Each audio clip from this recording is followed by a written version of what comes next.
Psychologist దగ్గరికి ఎందుకు sir? 2 సార్లు చెప్పలేను, వాడికి చెప్పేటప్పుడు విను.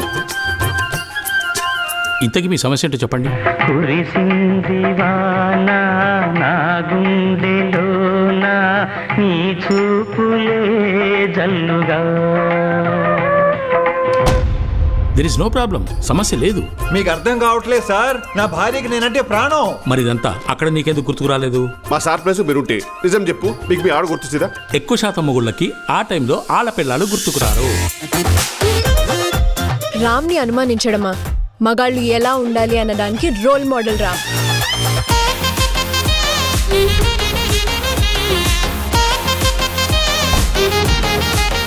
మన బావ కూడా స్పెయిన్ వెళ్ళి వచ్చాడు. అక్కడ ఎవరైనా కలిసి ఉండొచ్చు, ఏదైనా జరిగి ఉండొచ్చు.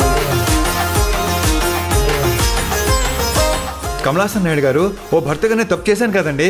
ఎవడైతే తప్పు చేసి ఆ తప్పు తన భార్యకు తెలిస్తే ఎక్కడ బాధపడుతుందోనని భయపడతాడు చూడు, వాడు అసలు సిసలైన నిఖార్సైన భర్త.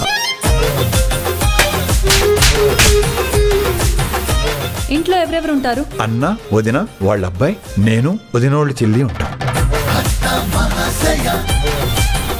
వైఫ్ ఉందని ఎందుకు చెప్పలేదు? వదినోళ్ళ చెల్లి అంటే నా వైఫేగా